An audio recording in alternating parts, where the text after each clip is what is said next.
Ryan Montgomery did not even stand up when his wife walked through the door. He lifted the wine bottle she had been saving for 15 years, the one meant for their anniversary, and he poured it into the glass of the woman curled against his chest.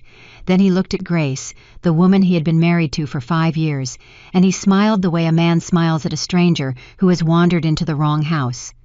"You're home early," he said. "You should have called. Victoria and I were just getting comfortable." And the worst part, the part that would haunt every person who heard this story, was that he meant for her to feel small. He wanted her to break right there on the floor of the mansion he paid for. He had no idea what he had just done. Before we go any further, I want to ask you something. If you believe a person's worth is measured by their character and not by their bank account, then take 1 second right now to subscribe to this channel and stay with me until the very end, because this story turns in ways you will not see coming. And do me a small favor. Leave a comment and tell me the name of the city where you are watching from right now so I can see just how far this story has traveled. Now let me tell you what really happened that night. The blanket Victoria Hayes had wrapped around her shoulders was not just any blanket. Grace recognized it the moment she stepped into the living room. It was the one her mother had stitched by hand in the final months of her life, sitting up in a hospital bed with thread and needle because she wanted to leave her daughter something warm to hold when she was gone. Grace had carried that blanket through every move, every hard year, every cold apartment, and now it was draped over the shoulders of the woman her husband had brought into their home. That was the first thing Grace saw. Not the wine, not the woman, the blanket. And something inside her went very, very quiet. "Grace," Victoria said, and there was laughter hiding behind her voice. "We didn't hear you come in." She did not move. She did not pull the blanket away or sit up straight or do any of the things a person does when they have been caught. Instead, she settled deeper into the couch, deeper into the space that belonged to Grace, and she sipped the wine like she had every right to it. Grace did not answer her. She looked at Ryan. "How long?" she said. It was not even a question. It came out flat, almost gentle, the way you might ask about the weather. Ryan shrugged. He actually shrugged. "Does it matter?" he said. "You've been so busy with your little charity projects, running around with checkbooks I gave you, smiling for cameras, pretending you matter. A man gets lonely, Grace." "How long?" she said again. "Long enough," he said. And then he laughed. "You really want to do this now? You want to stand there in your wet coat and make a scene? Go ahead. Cry. Throw something. It won't change anything." He leaned back and put his arm around Victoria. "This is my house, my money, my life. You're a guest here, sweetheart. You always have been. You just forgot." There was a long pause then, and the rain was loud against the windows, and Grace did the one thing nobody in that room expected. She did not cry. She did not scream. She took a slow breath, and she nodded like a woman who had finally received the answer to a question she had been carrying for a very long time. "You're right about one thing," she said quietly. "I did forget. I forgot what I let you turn me into." "Oh, here we go," Ryan said, rolling his eyes toward Victoria. "The speech. Every woman has one. Let's hear it." But there was no speech. Grace reached up and slid the wedding ring off her finger. It came off easily, far too easily, as if it had been waiting years to leave. She set it on the table by the door, the marble table he had bought to impress his investors, and the small clink of metal on stone was somehow louder than all of his words. "What are you doing?" Ryan said, and for the first time something flickered across his face. Not fear, not yet, just the smallest crack of confusion. "I'm leaving," Grace said. He laughed again, but it was thinner this time. "And where exactly are you going to go? You don't have a car that isn't in my name. You don't have a credit card I didn't give you. You don't have a single dollar that didn't come out of my pocket. You were a waitress, Grace. A cafe waitress with a sad story and a dead mother. I lifted you up out of nothing, and the second you walk out that door, you go right back to it." Grace stopped at the threshold. She turned and she looked at him for a long moment, and what frightened Ryan, what he would think about for the rest of his life, was that there was no hatred in her eyes. There was only a kind of pity. "You really believe that?" she said. "After 5 years, you really believe that's who I am?" "I know who you are," he snapped. "No," she said softly. "You don't. You never once asked. And that's going to cost you more than you can possibly imagine." Then she picked up one small bag, the same bag she had brought into the marriage packed in under 3 minutes, with nothing but a few clothes and her mother's blanket, which she gently lifted from Victoria's shoulders without a word, and she walked out into the storm. Ryan stood in the doorway and watched her go. The rain swallowed her almost immediately. He told himself she would be back by morning, by tomorrow night at the latest. Where could she possibly go? He turned back inside, refilled his glass, and put the whole thing out of his mind. He had a company to run. He had investors flying in from Tokyo. He had a life and empire, a name that opened every door in the city. And Grace had a wet coat and a duffel bag. "She'll come crawling back," he told Victoria. "They always do." Victoria smiled and said nothing, because Victoria had learned a long time ago that men like Ryan only liked agreement. But here is what Ryan Montgomery did not know. Here is the truth that had been sitting in his own house for 5 years, sleeping beside him, eating breakfast across from him, smiling at his cruel jokes and absorbing his casual insults. The woman he had just thrown into the rain was not a cafe waitress. She had never been a cafe waitress, not in the way he meant it. She had worked in that cafe, yes, but she had done it the way some people climb mountains by choice out of love, with her eyes wide open. And the story of why she did it was about to come apart in his hands like wet paper. Grace walked 4 blocks in the rain before she stopped under the awning of a closed bookstore and pulled out a phone. He had never seen a simple phone with one number saved in it. She dialed, and a man's voice answered on the second ring. "Miss Carter," the voice said. "We've been waiting a long time for this call." "It's time, Daniel," Grace said. "Start everything." "Are you certain?" the voice asked. "Once we begin, there's no quiet way to walk it back." Grace looked out in the rain at the city lights smearing across the wet pavement, and for the first time in 5 years, she felt the weight come off her chest. "I've been certain for 2 years," she said. "I was just waiting for a reason to stop pretending. He gave it to me tonight." And on the other end of that line, in an office 40 floors above the city, a team of people Ryan Montgomery had never heard of began to move. Let me take you back, because to understand what Grace was about to do, you have to understand who she really was, and you have to understand it the way Ryan never bothered to. Grace Carter was born in a small town in Ohio, to a mother who cleaned houses and a father who left before Grace could walk. Her mother, Eleanor, was the smartest person Grace ever knew, a woman who read library books at the kitchen table until midnight, and who told her daughter every single day that the mind was the one thing in this world no one could ever take from you. "They can take the house," Eleanor used to say. "They can take the car, the money, the name. But what you know, baby, what you build up here, that's yours forever." Grace believed her. Grace took it to heart in a way that changed the shape of her entire life. She was the kind of child who took apart radios just to see how they worked and then put them back together better than before. By the time she was 16, she was correcting her physics teacher gently because she had never learned how to be cruel. By the time she was 18, she had a full scholarship to Stanford, and her mother cried for 3 days, partly out of pride and partly because she knew the distance was going to be hard. At Stanford, Grace did not just succeed. She left her professors speechless. She earned a degree in aerospace engineering, and then, because one was not enough for the questions she wanted to answer, she earned advanced degrees in propulsion systems and materials science.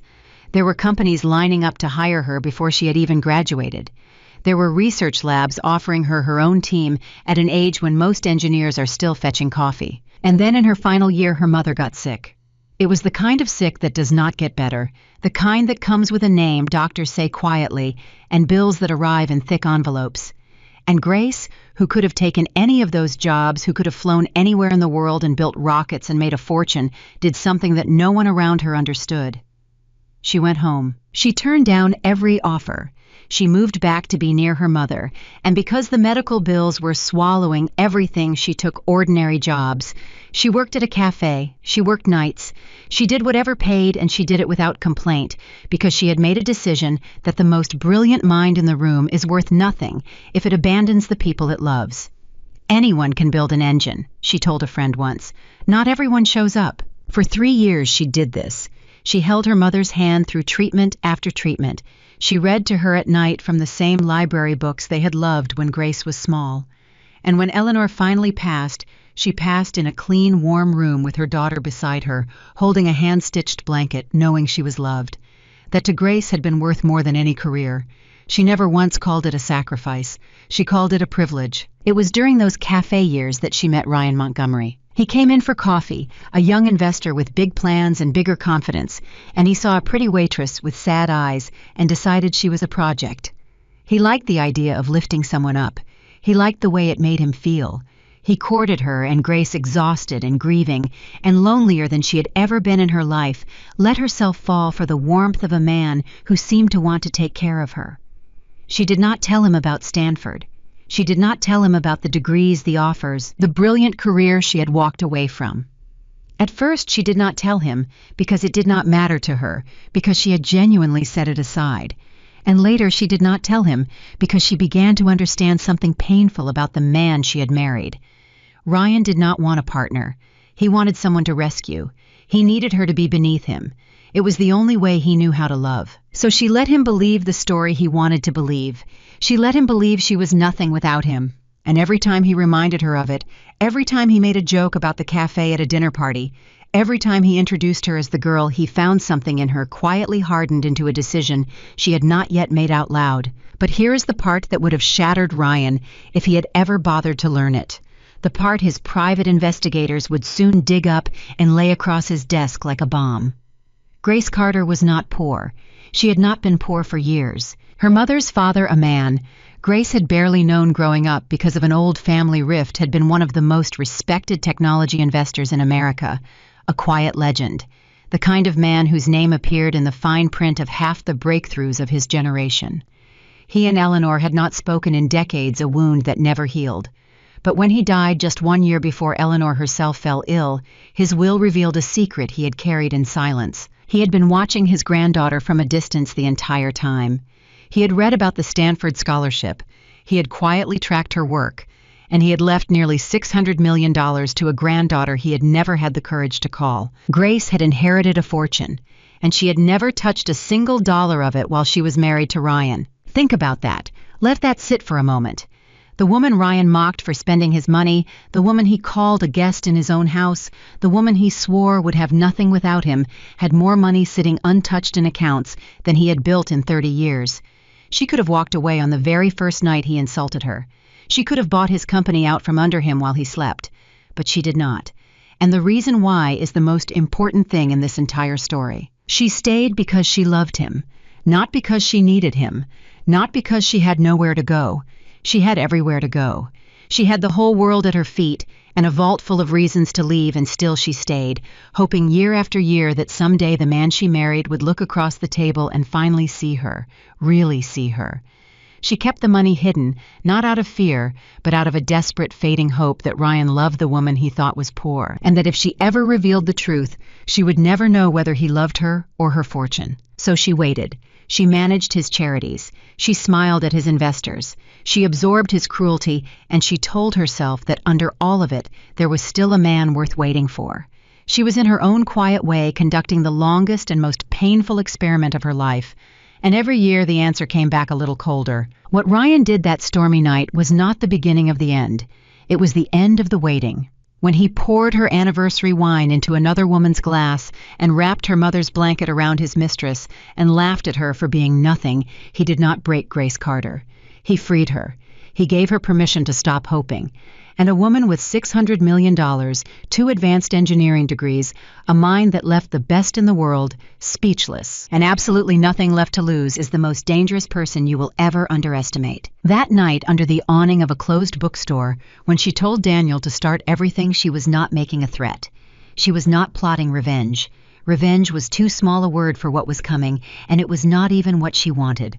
The plans had existed for 2 years, the patents were filed, the technology was nearly ready, the company was waiting for her. She had been holding it all back, keeping it dim the way you might cup your hand around a flame to protect it from the wind. Ryan had just blown the wind away. Now the flame was free to become a fire. Daniel had asked her if she was certain. He had asked because he knew what came next.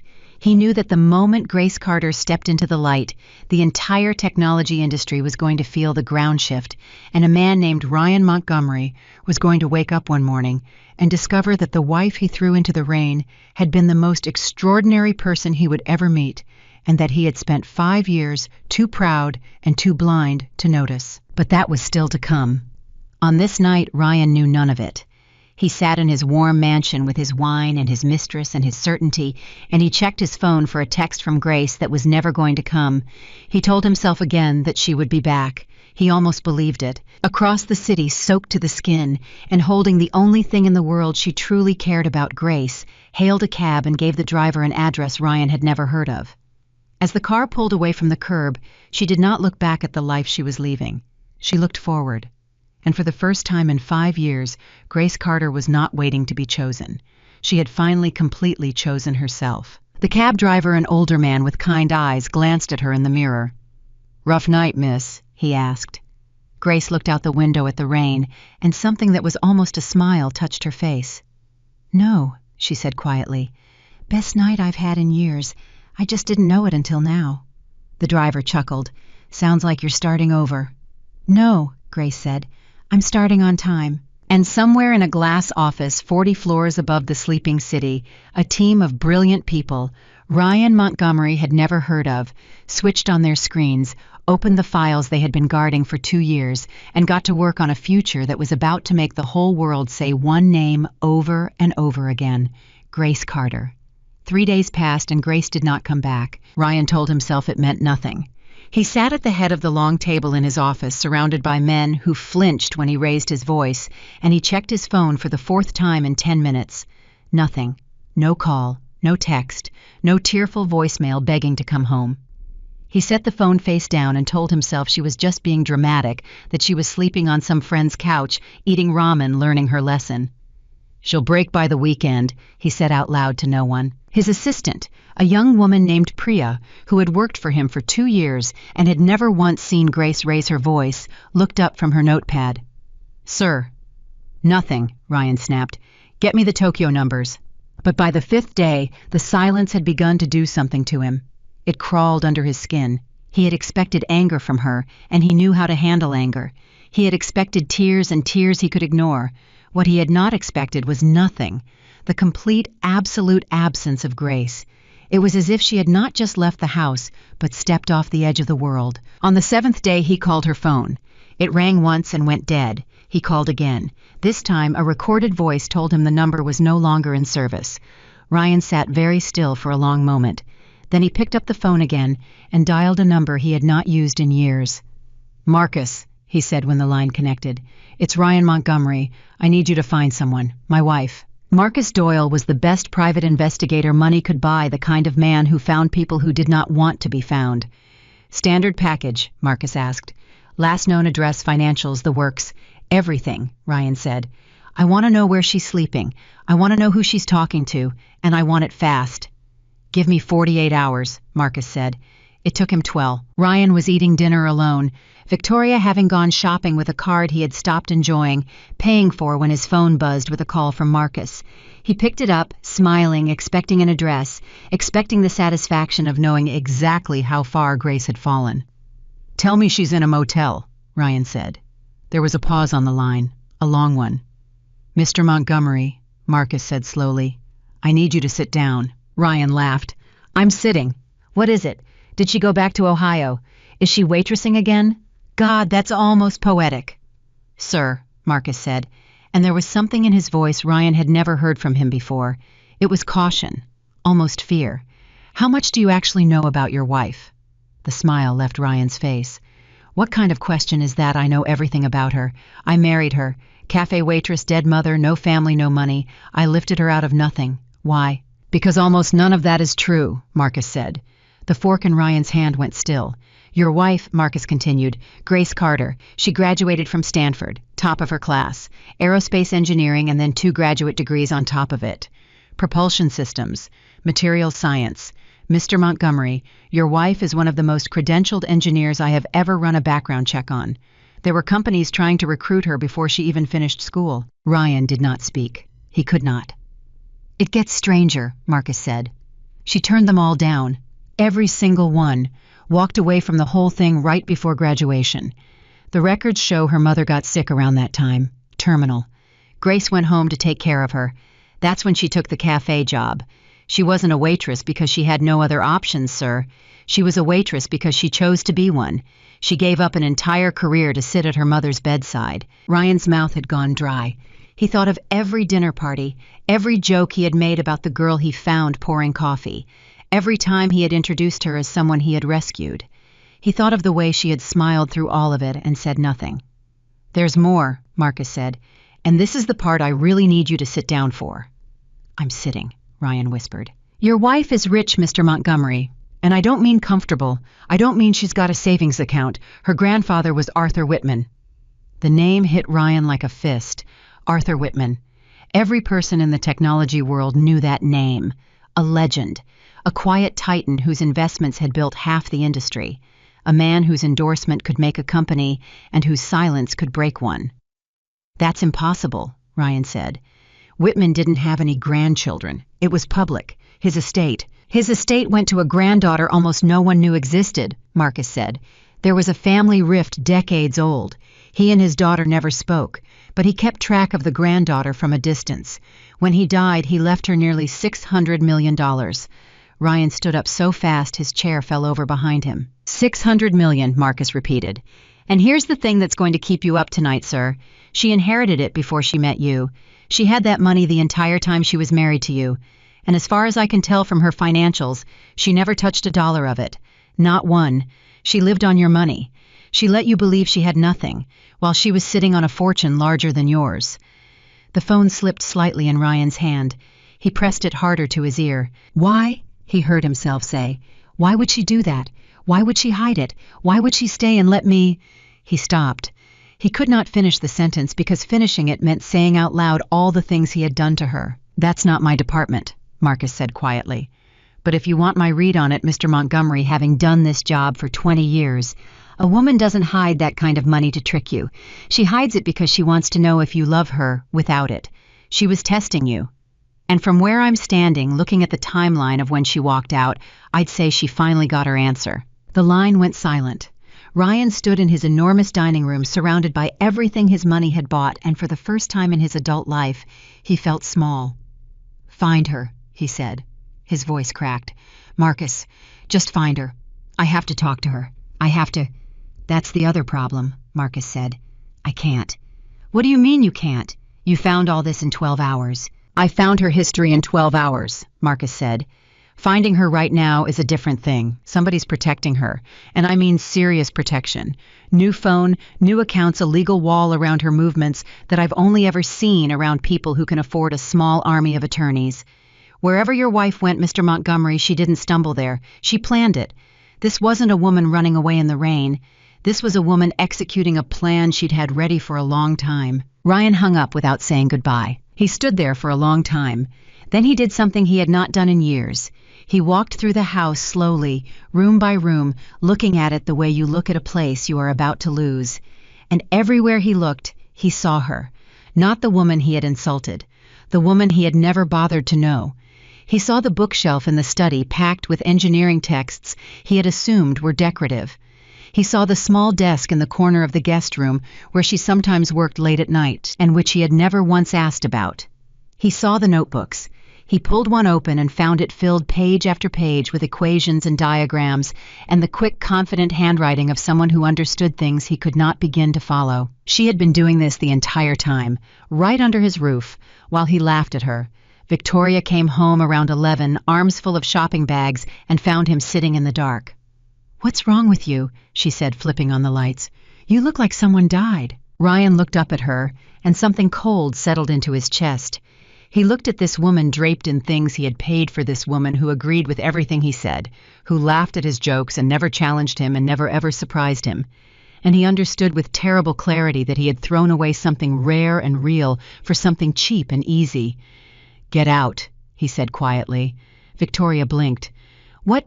"You heard me. Get your bags. Get out of my house." "You're upset," Victoria said, setting the bags down carefully. "Let me—" "I said get out," Ryan roared, and Victoria flinched, and for once she did not smile and she did not argue. She gathered her things in tight, furious silence, and she left, and the door slammed behind her, and Ryan was alone in a mansion that suddenly felt like a museum to his own blindness. The next morning he went to work and tried to bury it all in numbers. It almost worked. For 3 weeks, it almost worked.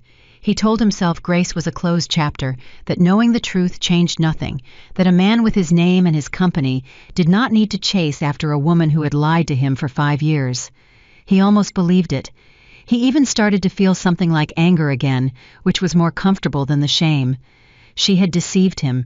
She had made a fool of him. He could live with being the villain, but he could not live with being the fool. And then on a Tuesday morning, his entire world tilted on its axis.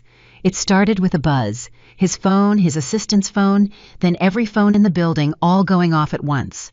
Priya knocked on his door without waiting for an answer, her face pale. "Mr. Montgomery, you need to see this." "See what?" She turned the television on the wall to a business news channel, and there filling the screen was a headline that made Ryan's blood run cold. Aerospace breakthrough stuns industry. Revolutionary clean propulsion system unveiled. Lead inventor revealed. And then they cut to a press conference, a room full of reporters, a stage, and standing at the podium, calm and radiant and completely in command, wearing a simple dark suit and absolutely no jewelry at all, was Grace. Ryan stopped breathing. She did not look nervous. She did not look like a woman who had fled into the rain 3 weeks ago with one bag. She looked like she had been born to stand exactly where she was standing. She spoke clearly without notes, explaining a system so advanced that the reporters in the room kept stopping to ask her to repeat herself, not because she was unclear, but because they could not keep up. "Dr. Carter," one reporter called out. "Industry experts are calling this the biggest breakthrough in propulsion in 30 years. How long have you been working on this?" Grace smiled, and it was a smile Ryan had seen 1,000 times across the breakfast table and never once understood. "Most of my life," she said. "I just hadn't been ready to share it until now." Dr. Carter. They were calling her Dr. Carter. Ryan sank into his chair. Priya was saying something to him, but he could not hear it over the roaring in his ears. On the screen, the woman he had thrown away, the woman he had called a guest in his own home, the woman he had told would have nothing without him, was being celebrated by the entire industry as a genius. The same engineers who would not return Ryan's calls were now lining up to praise her. "Get me out of this meeting," he said hoarsely. "Cancel everything. I need—" But before he could finish, his phone rang. It was Daniel Reyes, the head of his board. Ryan answered automatically. "Daniel, I can't right now." "Ryan," Daniel said, and his tone was strange. Careful.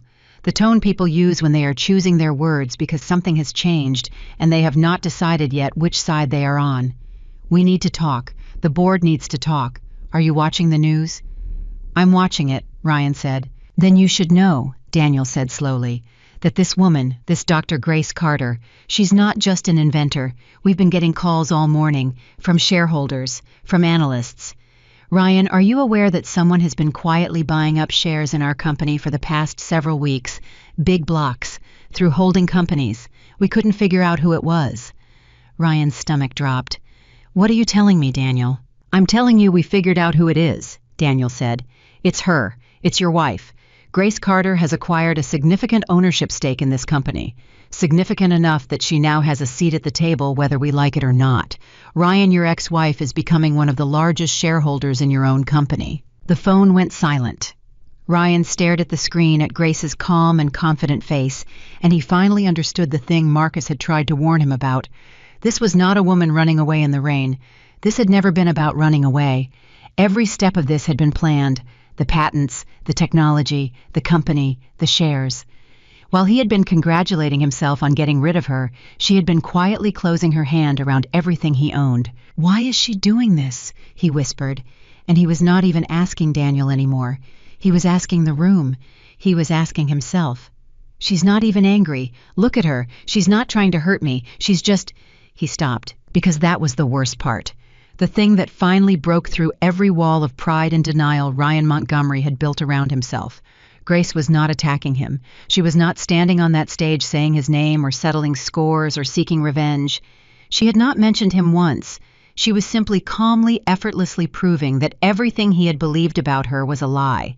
She was not trying to tear him down. She was just rising. And the rising alone was enough to expose how small he had always been. On the screen, a reporter asked Grace one final question.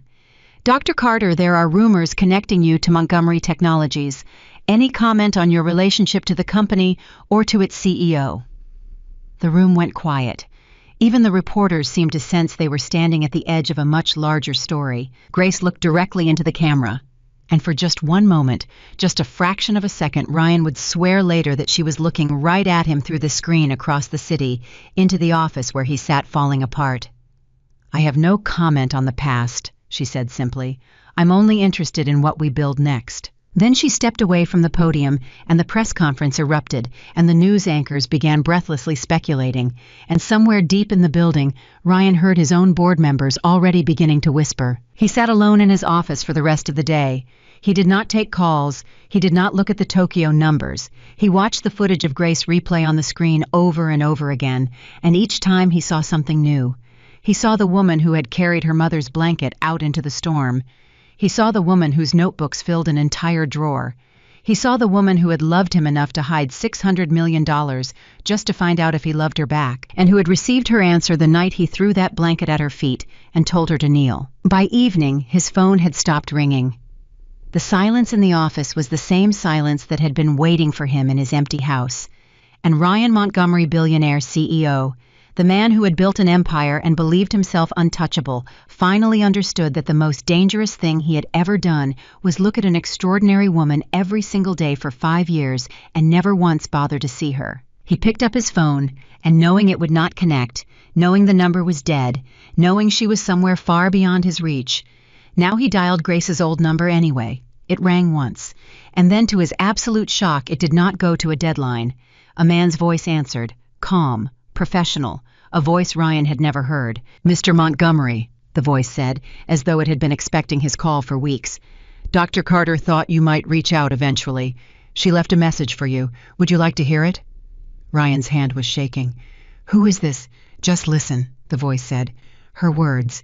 "She said to tell you this. I waited 5 years for you to ask me a single question about who I really was. You never did, so I stopped waiting. That's all, Mr. Montgomery. That's the whole message." The line went dead. And Ryan Montgomery sat alone in the dark in the wreckage of everything he thought he knew, holding a phone that would never ring with her name again. The deadline was still buzzing in Ryan's ear when his office door opened without a knock. It was Daniel Reyes, and behind him were 2 other board members, and not one of them was smiling. Ryan knew that look. He had worn that look himself years ago, walking into rooms to deliver news that ended careers. "We need to talk now," Daniel said. "Not tomorrow, now." Ryan set the phone down slowly. "It's 9 at night, Daniel." "The shareholders don't care what time it is," Daniel said. "Half of them have been on the phone with me since that press conference. They want to know how the lead inventor of the biggest breakthrough in 30 years happens to be the ex-wife of our CEO. They want to know how she bought into this company without any of us noticing. And they want to know, Ryan, whether the man running this company is in control of anything at all." Ryan stood up. Old instinct. When attacked, attack back. "I built this company. I have run it for 15 years. One press conference does not change. It changes everything," cut in a sharp voice. It was Eleanor Pierce, the oldest member of the board, a woman who had sat on it longer than Ryan had been CEO, and who had never once raised her voice in all that time. She did not raise it now either. She did not have to. "Sit down, Ryan. You're embarrassing yourself, and frankly, you've embarrassed all of us. Do you have any idea what we look like right now? The genius was in your own house for 5 years, and you let her walk out the door because you were too busy with a woman half your age." Ryan's jaw tightened. "That's not—" "Don't," Eleanor said quietly. "Don't insult us by lying. We all know what happened. The whole industry knows by now. The only question left is what we do about it." There was a silence in the room, the kind that has weight, and Ryan felt the floor shifting under him. "What are you saying?" he said. Daniel exhaled. "There's going to be a vote of confidence. The board needs to decide whether you remain CEO." Ryan laughed, but it came out hollow. "You can't be serious. Over a propulsion system, over my ex-wife getting some press." "Over the fact," Eleanor said, "that she now controls enough of this company to call for that vote herself. And she has. The request came in 2 hours ago. Dr. Grace Carter has formally requested a board meeting to discuss the leadership and direction of Montgomery Technologies." Ryan sat back down. He did not decide to. His legs simply stopped holding him. "She wants the meeting in person," Daniel added. "Here, Friday." 3 days. Ryan had 3 days before the woman he had thrown into the rain walked into his own boardroom as one of its largest shareholders and decided in front of everyone whether he kept the empire he had spent his life building. That night, he did not sleep. He sat at the small desk in the guest room, Grace's desk, and he opened her notebooks one by one. He could not understand most of what was in them. The equations may as well have been a foreign language, but he could understand the dates. The earliest notebook went back 6 years, before they were married. She had been working on this propulsion system before she ever met him.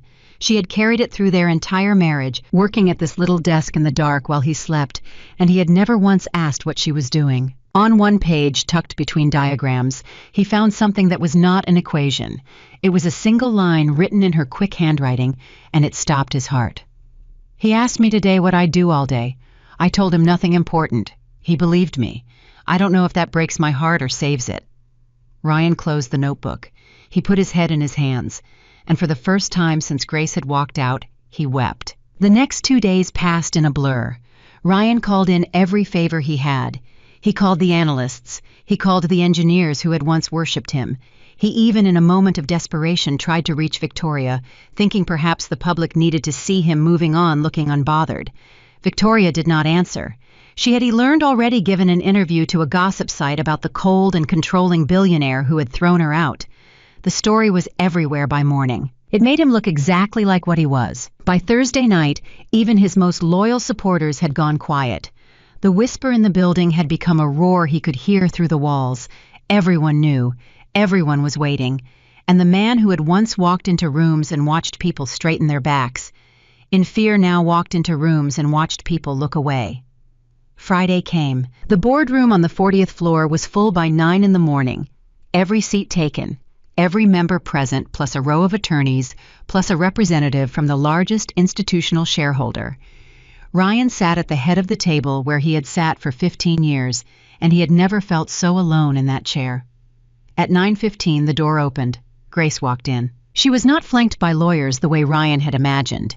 She came in alone, carrying a single slim folder, wearing the same simple dark suit and no jewelry, and the room went absolutely silent. These were powerful people, people who did not impress easily, and yet every one of them sat up a little straighter when she entered. She had that quality now, the quality of someone who had stopped asking permission to exist. She did not look at Ryan first. She looked at the board. She nodded to Eleanor Pierce, who nodded back with something close to respect. "Thank you for seeing me," Grace said, and she took the empty seat at the far end of the table, directly across from Ryan, the length of the long table between them. "I know this is unusual. I'll be brief." "Dr. Carter," Daniel began, "we're all aware of the situation, and I want to say on behalf of the board—" "You don't need to manage me, Mr. Reyes," Grace said gently. "I'm not here to make a scene. I'm here because I own a substantial part of this company, and I take that responsibility seriously. More seriously, I think, than it's been taken in some time." She opened her folder and slid identical copies down the table to each board member. Ryan reached for his with a hand he could not keep steady. "What you're looking at," Grace said, "is an independent analysis of this company's last 3 years, its declining R&D investment, its lost contracts, its talent leaving for competitors, its falling margins. I didn't commission this to embarrass anyone.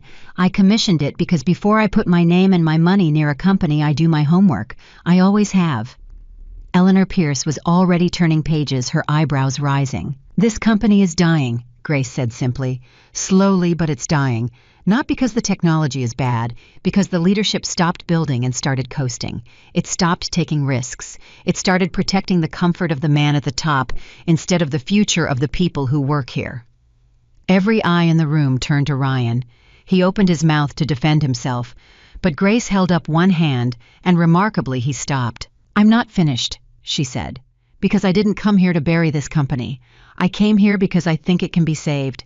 The engineers are good, the bones are good, with the right propulsion technology, the right investment, and the right leadership. This could be one of the most important companies in the country within 5 years." A ripple went through the board. This they had not expected. "You'd license your technology to us?" Daniel asked, leaning forward. "Under the right conditions," Grace said. "I'd do more than that. I'd invest, heavily. I'd bring my team. I'd help rebuild this company from the inside out." She paused. But I won't do any of it under the current leadership. That's my condition. That's why I called this meeting. And there it was, the thing the entire room had been waiting for. Grace Carter had just made an offer to save the company, to make every person at that table richer than they had ever imagined, and the only price was Ryan Montgomery's chair. Ryan felt the world close in. "So this is revenge," he said, and his voice came out lower and rawer than he intended. "You came all this way to take everything from me, to do it in front of everyone." Grace looked at him for the first time since she had entered the room, and what was in her eyes was not triumph. It was not even anger. It was the same thing he had seen the night she left. It was that terrible, gentle pity. "You still think this is about you," she said quietly, "after everything.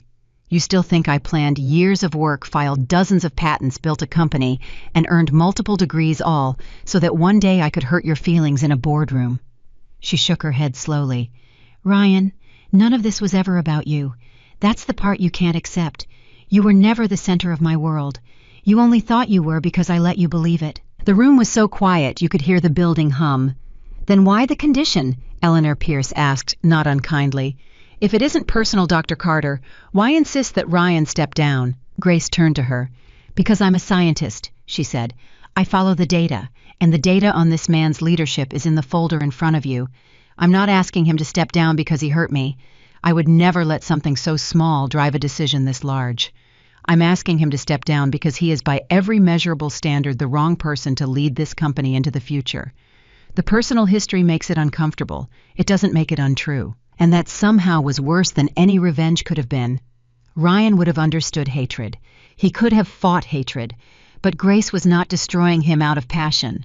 She was setting him aside the way you set aside a tool that no longer works, with no anger and no joy, simply because it was the correct thing to do. The board went into discussion.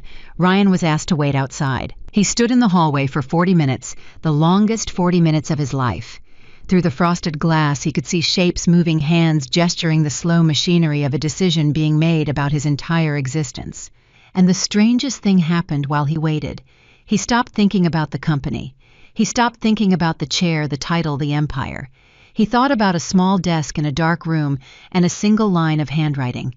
"He believed me." I don't know if that breaks my heart or saves it. The door opened. Daniel stepped out, his face unreadable. "They want you back in," he said. Ryan walked back into the room and stood at the head of the table he might never sit at again. Eleanor Pierce folded her hands. "Ryan," she said, "the board has reached a decision. But before we share it, Dr. Carter asked for a moment alone with you. The rest of us will step out." She paused. "I suggest you use it well." One by one they filed out, until it was only the two of them in the enormous boardroom, the length of the long table between them, exactly as it had been when she walked in. For a long moment neither of them spoke. "You didn't have to do it this way," Ryan finally said. "You could have called. You could have just told me that first night who you really were. We could have what?" Grace said. "Been equals Ryan the day you found out I had money. Do you honestly believe you would have looked at me as a partner? Or would you have looked at me as a threat? You needed me to be beneath you. It was the only way you knew how to love anyone. I didn't hide who I was to trick you. I hid it because somewhere deep down, even on the first day, I already knew the answer. I just wasn't brave enough to admit it for 5 years." Ryan had no defense. There was none. "I'm sorry," he said, and he meant it more than he had ever meant anything. "For all of it. For the affair, for the things I said, for never asking, for the blanket. God grace the blanket. I didn't even know it was your mother's. I never asked. I never asked you anything." Something flickered in Grace's eyes, then the smallest crack in her composure, the first real emotion she had shown. "No," she said softly. "You didn't."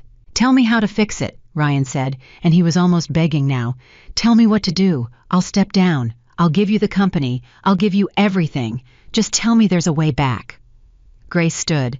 She picked up her slim folder, and she walked the length of the long table until she stood beside him, closer than they had been since that stormy night. "There's no way back, Ryan," she said. "But there might be a way forward. Not for us. That door closed the night you told me to kneel.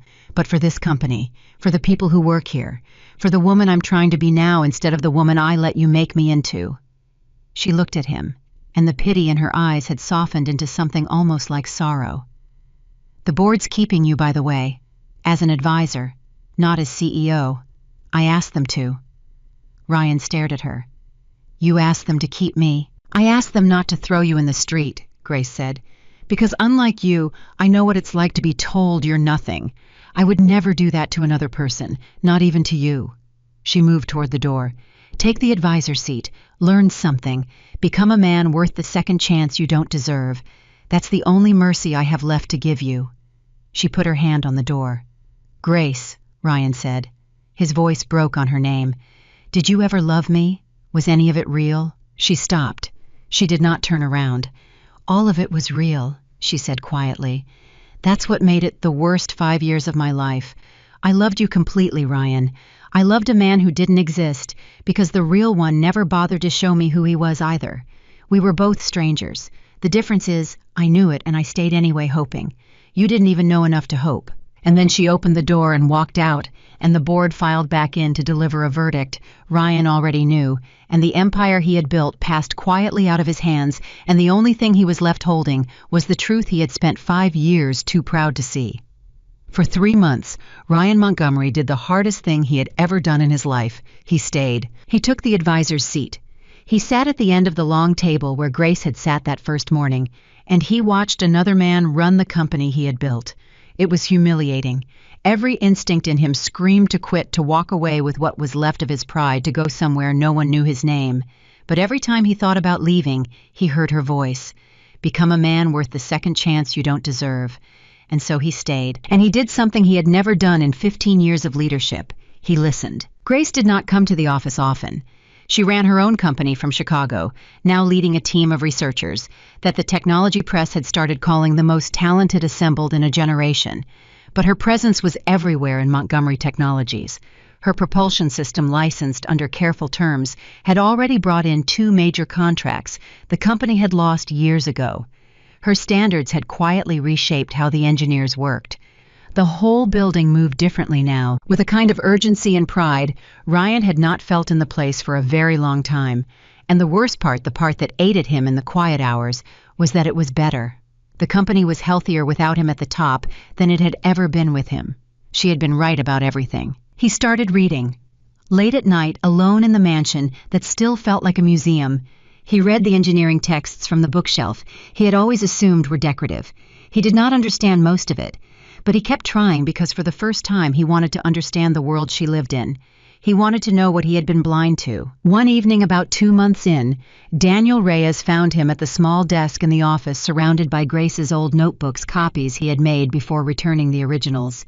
You know she'd find that strange, Daniel said. You studying propulsion theory at midnight. I find it strange, Ryan admitted. I don't understand a word of it. But she sat at a desk like this for 6 years, and I never once asked what she was building. The least I can do now is try. Daniel sat down across from him. He had become over these months something Ryan had never had before, a friend who told him the truth. Can I say something to you, Ryan, as someone who's known you a long time? You've earned that, Ryan said. You're a different man than you were 6 months ago, Daniel said. I don't know if you can see it, but the rest of us can. You used to walk in here like the building owed you something. Now you walk in like you're grateful to still have a seat at the table. He paused. She did that. Whatever else happened, she made you into someone worth being around. Ryan was quiet for a long moment. I'd trade all of it, he said finally. Everything I've learned. To have one chance to go back to that night and ask her one question. Just one. Who are you really? That's all I had to say. 5 years and I never asked her once. Then maybe, Daniel said carefully, you should tell her that. The opportunity came sooner than he expected. 3 weeks later, the company announced a major joint event in Chicago, a public unveiling of the first commercial application of the propulsion system. Both companies would be there, the press would be there, and Grace would be there as the inventor, as the partner, as the woman who had saved them all. Ryan was invited as an advisor. He almost did not go. He sat with the invitation in his hand for 2 days. Then he remembered the notebooks and the line that had broken him, and he booked a flight to Chicago. He told himself he was going for the company. He knew that was a lie. He was going to see her. The event was enormous. Hundreds of people, cameras everywhere, the kind of spectacle that announced a new era for an entire industry. Ryan stood at the back in a quiet corner watching Grace work the room. She was magnificent. not in the way of someone performing, but in the way of someone who had finally completely become herself. Engineers crowded around her with questions. Reporters hung on her words. Young women, he noticed, watched her with a particular light in their eyes, the light of people who had just discovered that someone like them could stand at the center of a room like this. He waited until the crowds thinned, until the cameras had moved on, and then when she was finally alone for a moment near a window overlooking the city, he approached her. "Grace." She turned, and for just a second something crossed her face that was not quite surprise and not quite displeasure. Then it smoothed into the calm he had come to know. "Ryan," she said, "I wondered if you'd come." "I almost didn't," he admitted. "I didn't think I had the right. And yet here you are. Here I am." He looked at her, really looked at her, the way he should have looked at her every day for 5 years. "You did it," he said quietly. "All of it. Everything you said you'd do that night you've done. The technology, the company, all of it. I've spent 3 months watching it happen up close, and I still can't fully believe it." "You can't believe it because you spent 5 years believing I was incapable of it," Grace said. There was no cruelty in it, just the truth stated plainly. "That's not a wound, Ryan. It's just a fact. I made peace with it a long time ago." "I read your notebooks," Ryan said. Grace went still. "I made copies before I gave the originals back," he said. "I've been studying them. I don't understand most of it, but I understand the dates. You were working on this before we met, the whole time we were married, at that little desk in the guest room." His voice tightened. "And I found something, a note you wrote in the margins.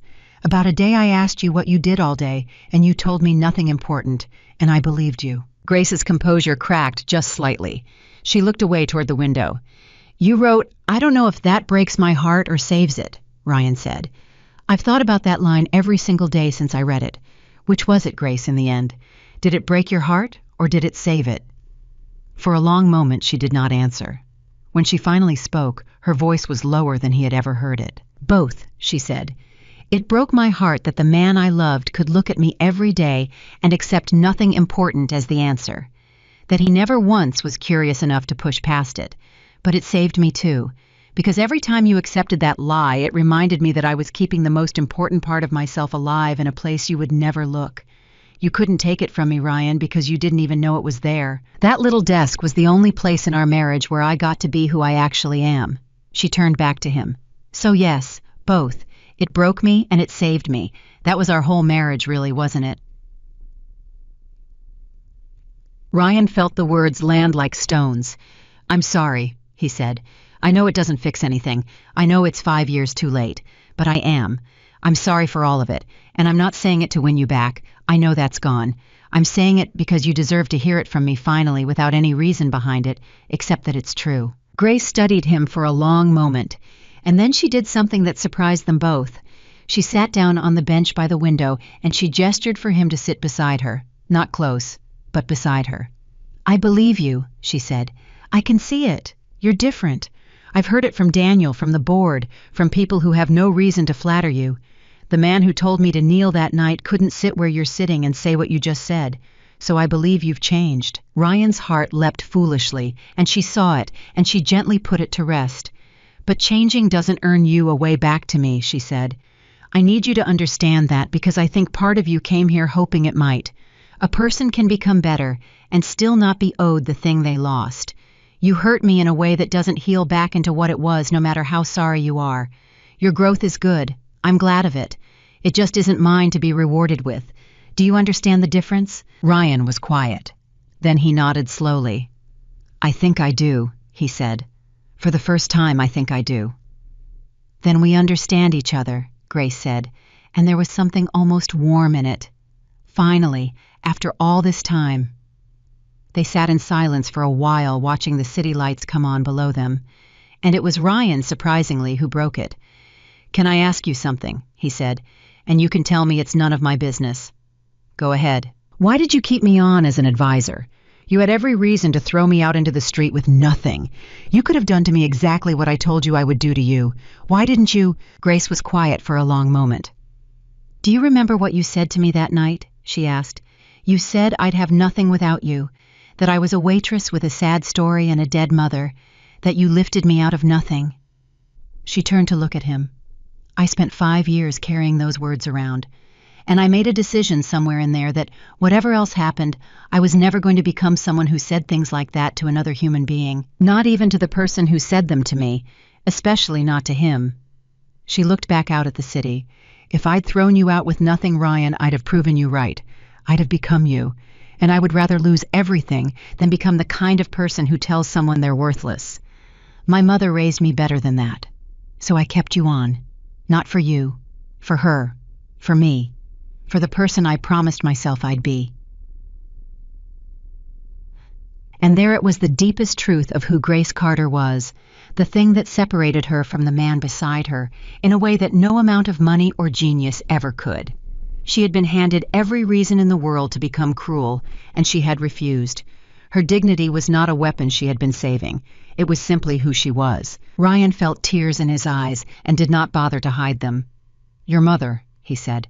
"I never asked about her either. Tell me about her, please. I know it's too late, but I want to know about the woman who made you, if you'll tell me." And Grace, after a moment, did. She told him about Eleanor, about the library books at the kitchen table until midnight, about a woman who cleaned houses and read physics for pleasure, and told her daughter every single day that the mind was the one thing no one could ever take from her. She told him about the hospital and the treatments and the choice she had made to walk away from a brilliant career to sit at her mother's bedside. She told him about the blanket, stitched by hand by a dying woman who wanted to leave her daughter something warm to hold. And Ryan listened, truly listened, and with every word he understood more completely the magnitude of what he had thrown away. "That blanket," he said when she had finished, his voice barely a whisper. "The one I threw at your feet, the one I put on another woman's shoulders.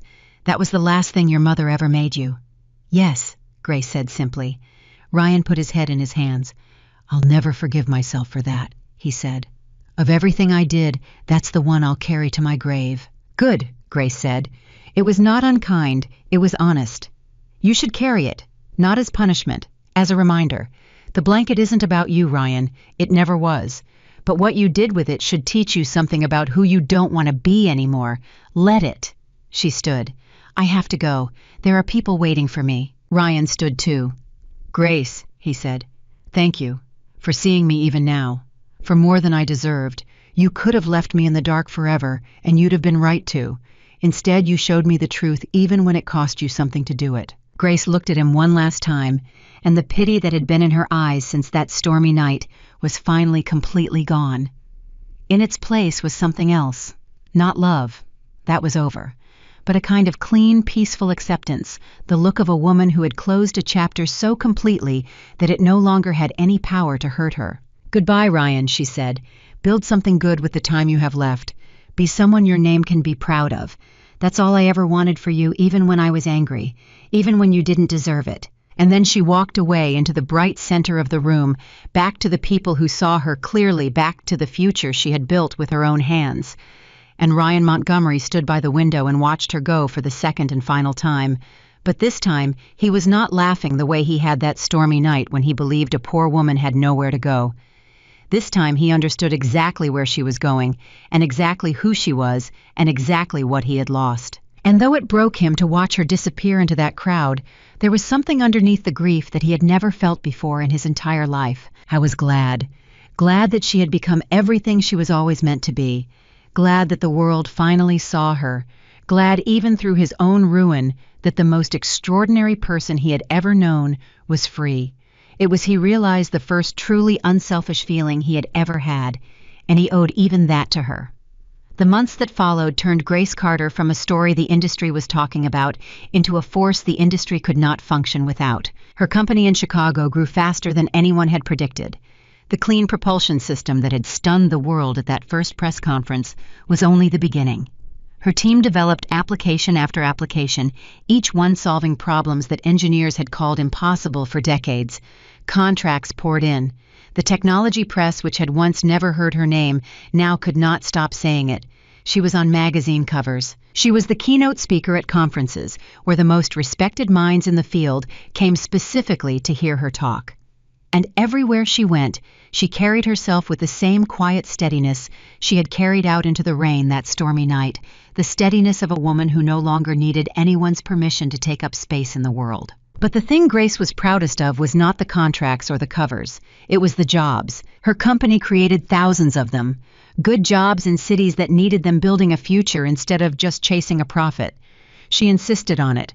When her advisors told her she could manufacture cheaper overseas, she told them no, that she had spent 3 years working ordinary jobs to pay her mother's medical bills, and she knew exactly what a good job meant to a family that was struggling. She built her factories in the places that had been forgotten. She paid wages that let people breathe. And when reporters asked her why, when it would have been so much more profitable to do otherwise, she always gave the same answer. "Because I remember being the person who needed the job," she would say. "I never want to forget her. She's the reason for all of this." It was during one of those interviews nearly a year after she had walked out of Ryan's mansion that something happened that Grace had not expected. The reporter, a thoughtful young woman, asked her a question that no one had asked before. "Dr. Carter, you've inspired a generation of young women in engineering. They write about you online. They cite you as the reason they didn't give up. Did you ever imagine back when you were working in that cafe that you'd become someone girls look up to?" And Grace, for the first time in any interview, did not have a smooth answer ready. She thought about it for a long moment, and then she said something that would be quoted for years afterward. "When I was working in that cafe," she said slowly, "a man told me I was nothing, that I'd have nothing and be nothing without him, and for a while in the quietest part of me I almost believed him.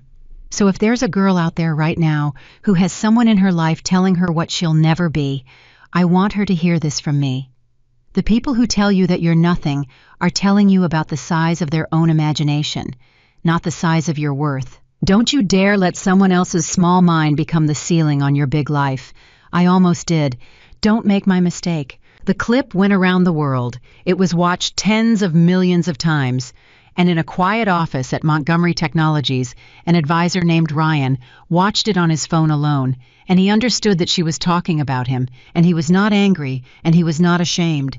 He was simply glad that the worst words he had ever spoken had been transformed in her hands into something that would help people for the rest of their lives. Even his cruelty, she had found a way to turn into something good. That was who she was. That was who she had always been while he was too blind to see it. Ryan, for his part, kept the promise he had made to himself. He stayed in the advisor's seat, and he made himself useful. He mentored younger executives, and to everyone's surprise, he was good at it, perhaps because he had finally learned the hard way every mistake a leader could make. The company thrived. He never tried to climb back to the top. He had learned at last the difference between a man who deserves power and a man who simply craves it, and he had made his peace with being the former by no longer being the latter. He never remarried. People assumed he was pining, but it was not quite that. It was that Grace had shown him a standard of what a person could be, and he could not bring himself to settle for anything that fell short of it, including in himself. He spent his evenings reading her old notebooks, the copies he had kept, slowly teaching himself enough to finally understand a fraction of the mind he had lived beside and never bothered to know. It became a kind of devotion, not to Grace exactly, to the lesson she had taught him at such a terrible price. Pay attention, see people, ask the question. Never ever assume you know who is standing beside you. Victoria Hayes, for those who wondered, faded back into the world she had come from. Her interview about the cold billionaire had earned her a few weeks of attention, and then nothing. She had built her life on being agreeable to powerful men, and when the power moved on, so did she, chasing the next warm seat to curl up in. There was no grand reckoning for her. There rarely is for people like that. They simply drift looking for the next thing to attach themselves to, never understanding that the women they envy have something they will never possess, which is a self that exists whether anyone is looking or not. Grace and Ryan never returned to the marriage. Some chapters are meant to end, and theirs had ended completely the night he told her to kneel. But something else grew in the place where the marriage had been. Not love. Something quieter, and in its own way more remarkable. A respect. They saw each other a handful of times over the years that followed, always at industry events, always briefly. And every time Ryan treated her with a deference that was almost reverence, and Grace treated him with a warmth that surprised everyone who knew their history. They had become impossibly two people who understood each other. He had finally become a man worth a conversation, and she had become large enough in herself to have one without being diminished by it. At one such event years later, a young engineer who did not know their history saw them speaking quietly in a corner and asked a colleague who the man was that Dr. Carter seemed to know so well. "That's Ryan Montgomery," the colleague said. "He used to run the company that licenses her propulsion tech. Word is they were married once a long time ago." "Married?" the young engineer said, astonished. "What happened?" The colleague shrugged. "Nobody really knows the whole story, but look at them. Whatever it was, they came out the other side as something. Friends, I guess, or something like it." And that was true in a way, but it was not the whole truth. The whole truth was something only Grace and Ryan knew, and it was this. He had thrown her away believing she was nothing, and in doing so, he had set free the most extraordinary woman the industry would ever know. And she had risen so completely, so far beyond him, that she could afford to look back down at the man who had tried to crush her, and instead of crushing him in return, she had reached down and pulled him up into being someone better. That was her final victory, not the company, not the money, not the fame. It was that she had refused at every turn to let his smallness make her small. She had answered cruelty with dignity, and dignity had won. There is a moment. Grace returned to often in the quiet years that followed when her work was done for the day and the office had gone still. She would think about that stormy night, about standing in the living room of a mansion that was never really hers, holding her dead mother's blanket, watching the man she had loved laugh at her and tell her she had nowhere to go. And she remembered the strange calm that had come over her in that moment. Not despair, calm, because in that instant she had finally understood something her mother had spent a lifetime trying to teach her. They can take the house, they can take the money, they can take the name, but what you build up here, baby, what you carry in your own mind and your own heart, that is yours forever, and no one can ever take it from you. Ryan had taken nothing from Grace that night. He had only revealed to her at last that she already had everything she needed. The degrees were already earned. The patents were already filed. The fortune was already hers. The genius was already inside her.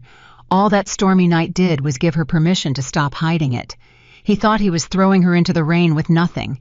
In truth, he was opening the door to a future that had been standing ready and waiting for her all along, while she lingered in a marriage out of a love that deserved better, hoping a man would someday see her until she finally understood that the only person who needed to see her clearly was herself. So let this be the truth that stays with you long after the story ends. Never underestimate the quiet ones. The person sitting silently beside you asking for nothing, demanding no attention, maybe carrying a strength and a brilliance you cannot begin to imagine. The strongest people in this world are almost never the loudest. They are the ones who never felt the need to prove themselves to anyone because they had already proven everything they needed to prove to the only person who mattered. Themselves. A person's worth is not measured by their bank account or their job or the clothes they wear or the house they live in. It is measured by their character, their integrity, and their refusal to become cruel, even when cruelty would be so easy. Grace Carter could have destroyed Ryan Montgomery. She had every right and every means to do it. And the fact that she chose not to, the fact that she chose dignity over revenge at every single turn, is precisely why she became someone the world looked up to, and he became someone the world forgot until she lifted him back up. Respect the people who stand beside you. Ask them who they are. Ask them about their dreams. Ask them what they are building at that quiet little desk in the dark.